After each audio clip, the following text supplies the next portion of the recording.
आज का दिन कैसा लग रहा है?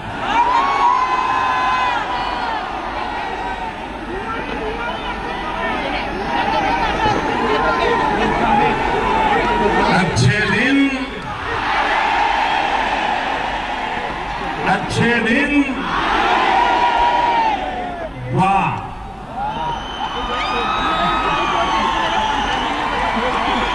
भाइयों बहनों, आज से लेकर के वहां तक ये यात्रा है और आज मैं यहां आया हूं विशेष रूप से आप सबका अभिनंदन करने के लिए, आप सबका धन्यवाद करने के लिए।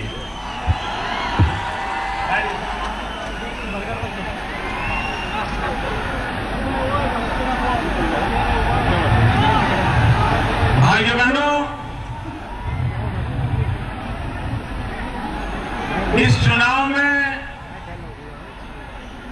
व्यक्तिगत रूप से उम्मीदवार के नाते दो महत्वपूर्ण बातें मेरे साथ हुई। एक, वडोदरा को मैं मुश्किल से नामांकन भरने के बाद सिर्फ 50 मिनट दे पाया था।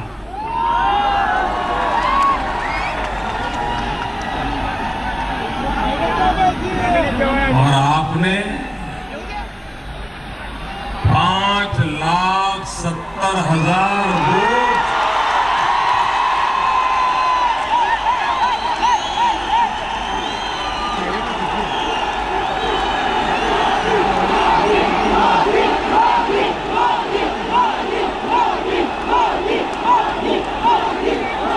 मैं बड़ौदा की जनता को सर झुका करके नमन करता हूं।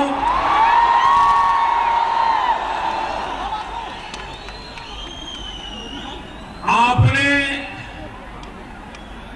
जो प्यार दिया है और एक एक मतदाता ने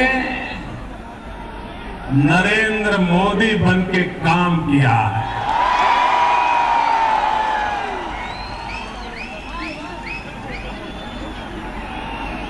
भाइयों बहनों, मैं आप सबको हृदय से धन्यवाद करता हूं, आप सबको प्रणाम करता हूं। आपने एक बहुत बड़ी जिम्मेवारी निभाई है। दूसरी बात, शायद हिंदुस्तान के इतिहास में पहली बार किसी उम्मीदवार को अपने मतदाताओं के साथ संवाद करने का अवसर न मिला हो। बनारस ने मोदी के मौन पर मोहर लगा दी है। मुझे बनारस में एक उम्मीदवार के नाते मेरी बात बताने का सौभाग्य मुझे नहीं मिला था। उसके बावजूद भी मोदी के मौन को बनारस के लोगों ने जिस प्रकार से मोहर लगाई है, ये दोनों घटनाएं हिंदुस्तान की राजनीतिक जीवन की महत्वपूर्ण घटनाएं जो मेरे साथ जुड़ी हुई। भाइयों बहनों, मैं मतदाता जागृति का जो अद्भुत काम यहां हुआ है, इसके लिए मैं बड़ौदा को पूरे हिंदुस्तान के लिए एक दिशा दर्शक काम किया है, प्रेरक काम किया है। मैं उनको बहुत बहुत बधाई देता हूं। भाइयों बहनों, इस चुनाव में गुजरात ने अद्भुत रिकॉर्ड प्रस्थापित किए हैं। 26 में से 26।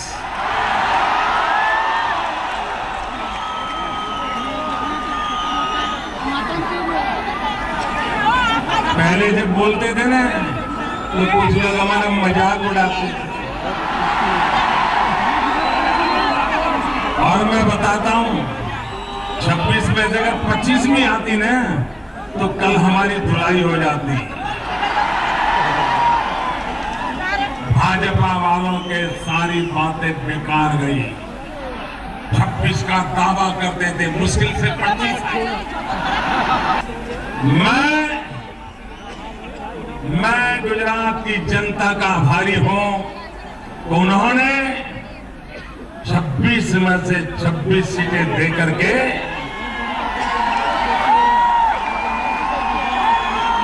और विजय मामूली नहीं है। 1 लाख, 2 लाख, 4 लाख तो आसान है।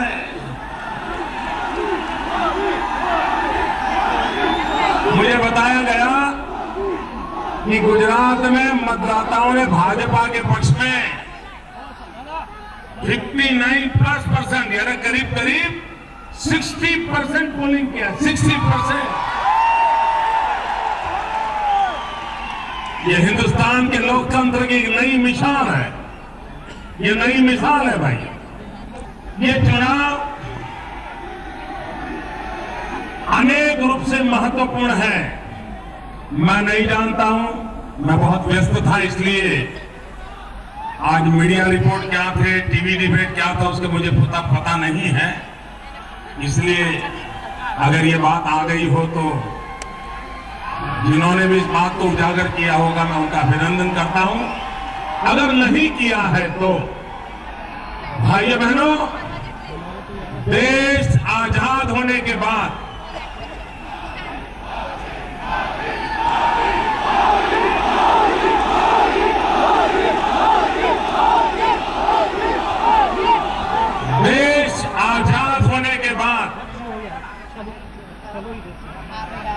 ज्यादातर कांग्रेस पार्टी की सरकार रही है, और जब भी नॉन कांग्रेस गवर्नमेंट आई है तो एक प्रकार से गठबंधन। देश के आजाद होने के बाद जितने चुनाव हुए, दिल्ली में जितनी सरकारें बनी, ज्यादातर सरकार कांग्रेस की बनी या कांग्रेस के नेतृत्व वाले यूपीए जैसे गठबंधन की बनी या विपक्ष के गठबंधन की सरकारें बनी। जयप्रकाश नारायण जी के नेतृत्व में जनता पार्टी की जो सरकार बनी थी वो भी एक प्रकार से कई दलों से मिलाकर के एक जनता पार्टी बनी थी। हिंदुस्तान के इतिहास में शुद्ध रूप से, ये मैं जरा जिम्मेवारी से करता हूं, शुद्ध रूप से कांग्रेस से सिवाय किसी एक दल की स्पष्ट बहुमत से सरकार बनी हो, आजादी के बाद पहली बार हुआ है।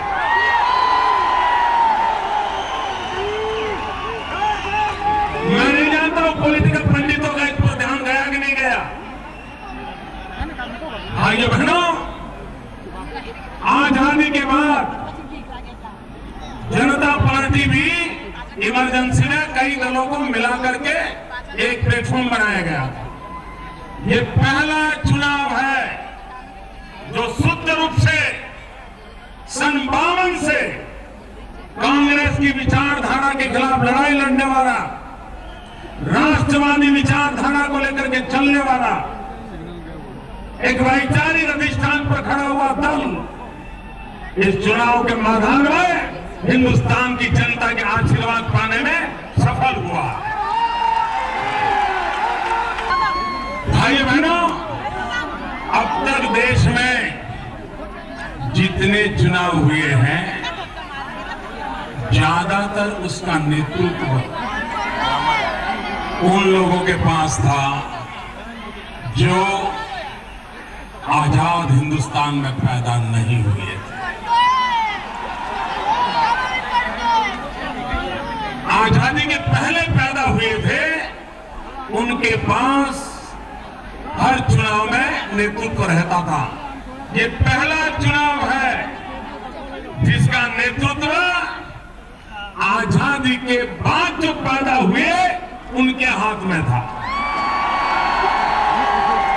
चाहे कांग्रेस हो चाहे बीजेपी हो, ये अपने आप में, मैं जानता नहीं पॉलिटिकल पंडितों का ध्यान क्यों नहीं गया, लेकिन ये देश में पहली बार आजाद हिंदुस्तान में जिनका जन्म हुआ है, ऐसे लोगों के नेतृत्व में अब देश चलने वाला है। भाइयों बहनों, मैं आज इस सयाजीराव गायकवाड़ जी की धरती से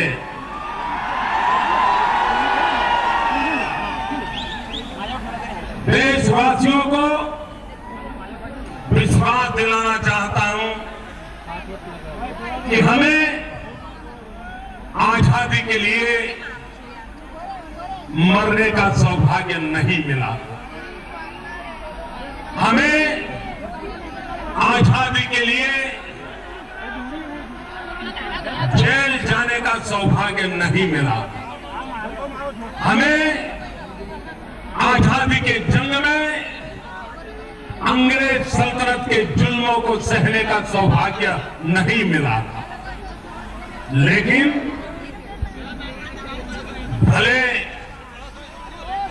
हमें आजादी के लिए जीने मरने का अवसर न मिला हो, लेकिन आजाद हिंदुस्तान में स्वराज्य के लिए जीना ये हमारा संकल्प है।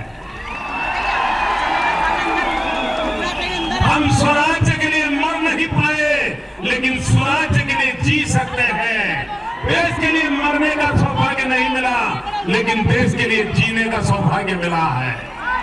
700 करोड़ देशवासी, 700 करोड़ देशवासी, आज देश के लिए मरने का समय नहीं है, आज देश के लिए जीने का समय है। और इसलिए भाइयों बहनों, अगर 700 करोड़ देशवासी देश के लिए जीने का संकल्प करते हैं, 700 करोड़ देशवासी एक नागरिक एक कदम चले, तो मेरा देश 700 करोड़ कदम आगे बढ़ जाएगा। एक जनशक्ति है जिसके सामर्थ्य से भारत का भविष्य बनने वाला है। और भाइयों बहनों, आपका मुझ पर भरोसा है, मेरा आप पर भरोसा है। और ये भरोसे की ताकत है जो भारत के सामान्य मानवी के सपनों को पूरा करने का सामर्थ्य रखती है। और भाइयों बहनों, उसी के आधार पर हमें आगे बढ़ना है। भाइयों बहनों, देश की जनता ने 3 सेंचुरी लगाई है। यार उसको ऊपर लो, उस बच्चे को ऊपर ले लो। ट्रिपल सेंचुरी एनडीए को 300+ दे दी।